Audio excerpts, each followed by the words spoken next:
Probably how much. Yes, sir! I had just lost all of my items to a bed bomb. But what if I told you that I didn't actually care about all of these items? Because out of all of the items I dropped, this is the only thing I care about. You see, on this server, I have 3 swords that I keep near and dear to my heart, and I've had all of them since basically the very start of the server, and the Mockingbird is the one I lost. And I'm prepared to do literally anything just to get it back. But the problem is that I don't actually know who took my sword. Since I wasn't recording when I died, I couldn't go back and see who picked it up. However, I knew who was there when it happened: Psyker and Shrew. One of these players had my sword, and after a little bit of asking around, I found out that it was Shrew who had it. But he told me that if I ever wanted it back, I would have to pay a hefty price. You see, on this server, when you kill someone, you steal one of their permanent inventory slots. And if I wanted my sword, I was going to have to give Shrew 5 of my slots. So we decided to meet at spawn to do the deal. But this could very easily be a scam, as he could just take my slots and run. Or worse, set up a stasis chamber, letting him teleport thousands of blocks away from me in a split second, taking all of my slots with him. But seeing as if I didn't get scammed, I could get my beloved sword back, I decided to go. But as I met up with him at spawn and dropped 3 out of the 5 of my slots, my suspicions were correct. Yeah, I knew it, bro. You stasis Lami. He had used the stasis chamber to escape with my slots. Now I knew that if I wanted to get my sword back, I would have to use force. So right then, I vowed to kill everyone on Shrew's team until I got my sword back. I was willing to go as far as banning all of them off the server just to get this sword. But right then, I was desperate to find them. You see, only 30 minutes before they bed bombed me in the end, I had killed their entire team in the end fight, meaning that if I could locate them soon at their base, I could get a jump on them and most likely win the fight due to their lack of resources. But that's when I remembered. Before I went to spawn to trade with Shrew, I found Psyker in the nether mining for netherite, and just a few seconds later after spotting him, he logged off. But ever since he logged off that first time, he hadn't logged back on, meaning that if I got to his logout point before he logged back on, I could trap his spawn with bed and kill him just how he killed me. So with 2 beds placed right in front of me, all I had to do was wait. Sword is gonna kill me soon.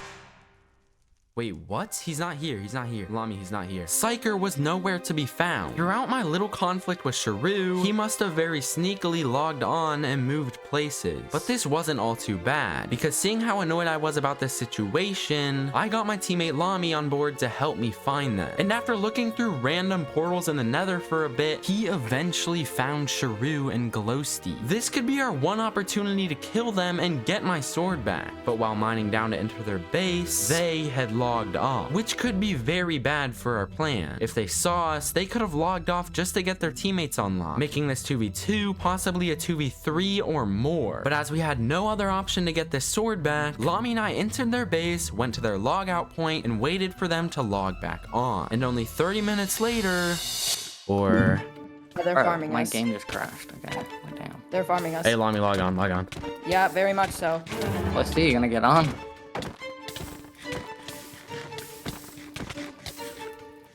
Ouch. Bro, you mined me out. Oh my god. Ghosties, come through. I can't come through when you blocked it up. Help me fight him, bro, so we can at least... Bro, he's potted up. We're not. Get it. Go. Pro onto me. I can't. Bro. Ghosties, help. I can't. Bro, what do you mean you can't? We're gonna die here. It's okay. Bro, the fuck do you mean? Oh, you messed up now, buddy. Hey, yo, get Glowsteve, get Glowsteve. I can kill her. Let's escape. I have the power of lag and I'm Oh sorry, shit. Just stall. I'm out. No, I'm dead. My helmet I'm broke. sorry.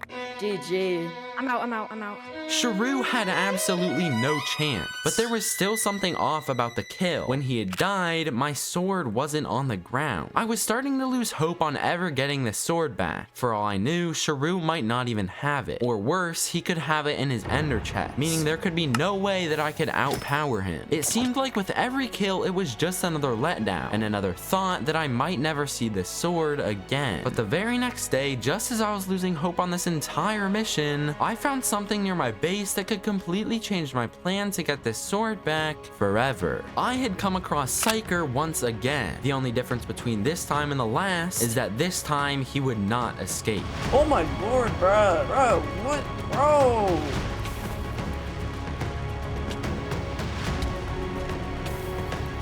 Bro, why are you at this random mushroom island, bro? Don't worry about it. How about we take this? How about we take this to land? Yeah. Oh, that's fuck. Fuck.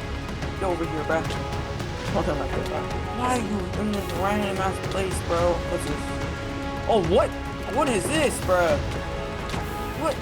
Oh, god, bro. Yeah, get beat up by the arm bro. Oh, shit, bro.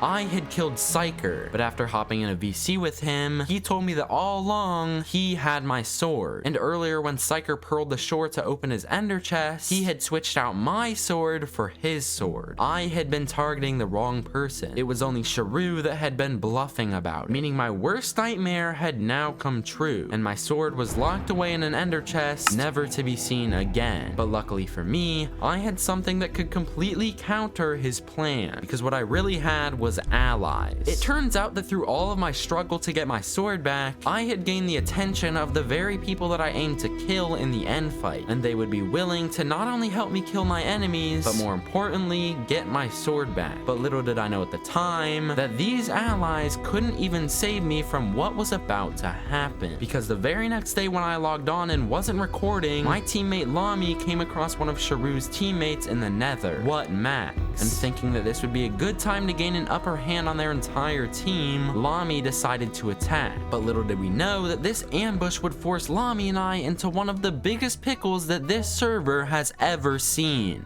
But before I show you what happens next, we've been trying to hit 100,000 subscribers by the end of the year. And if you subscribe before we hit this milestone, you can claim your OG ticket, proving that you've been here since the start.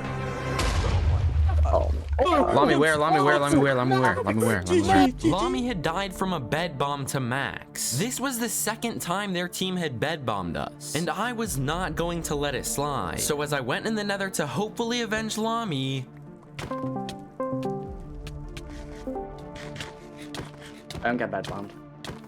He just killed me. Bro, what is this? Why are bed bombs a thing, bro? Holy crap. not only had I died to a bed bomb once again, but I had lost another one of my 3 swords. And because it fell into the fire after I died, this one was gone forever. Throughout the past 24 hours, Sharu's team had made a fool of me, not only taking 2 of my most prized possessions, but making me spend hours on the server hunting them down, just to get killed within seconds. From their eyes, I was wrapped around their fingers, falling into every trap they had set, but little did they know that I had one last push in me. I was going to keep hunting them down, but this time make smarter moves. So after gearing back up, I set out to do just what I had been doing this entire time, knowing that once I got a hold of one of them, now they would be the ones wrapped around my fingers. And after a bit of searching, I came across Max in the nether. Oh, okay, you are here. Wow. Here's the deal. Your team has taken something very valuable to me, and I'm gonna need it back. Did you message someone to come here? Drop all your stuff. Drop all your stuff. Why would I help? Actually, yeah, you're right. Why would you? All right, the Grand Escape is commenced, and I can't really die with the stuff that I have on me right now. Max had escaped scot-free once more, or so we thought, because just 5 minutes later while returning to my base... Oh, you did find me. Wow, okay. Oh. At least your items can be saved. Like, my items, you know. Wouldn't that be nice? Yikes! Alright. So, do you have extra gaps? Yeah. Okay. I guarantee you I have more pearls than you. I had Max in the palm of my hand, but soon one of his teammates arrived to help. There was no way I could survive this 2v1. Bro, I don't have like any XP, bro, but I can come. I don't have any pots either. How long can you stall for? A while.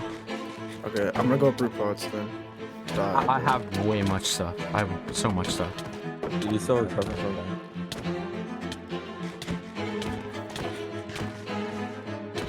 Oh shit.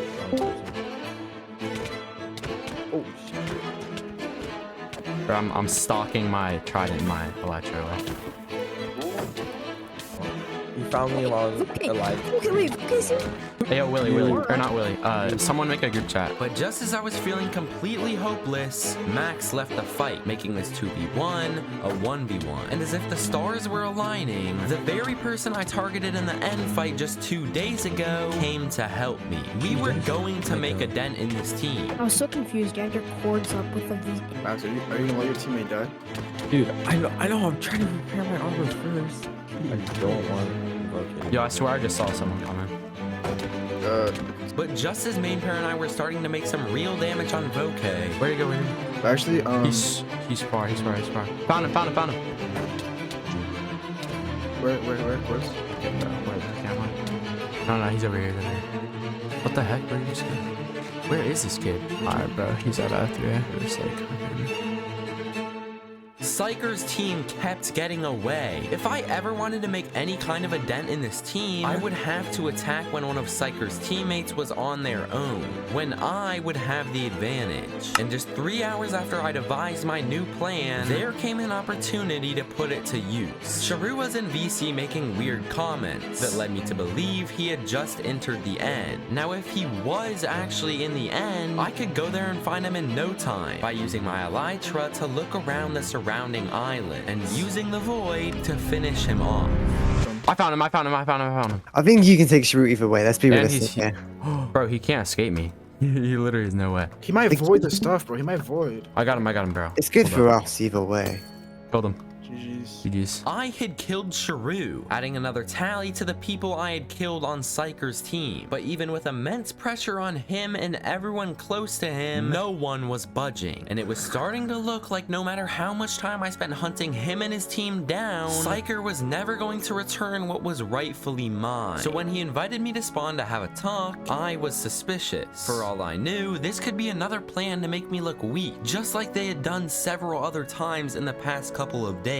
But knowing that there wouldn't be another chance quite as good as this one for a while, I decided to go. But when I got there, Psyker had on half diamond armor. How was he in such a bad position? It seemed like hunting him down had paid off, because right then, I was in charge. Everything you've done so far, this is where it ends, okay? So after placing down an ender chest and looking straight into his eyes, Psyker did what he knew he had to do.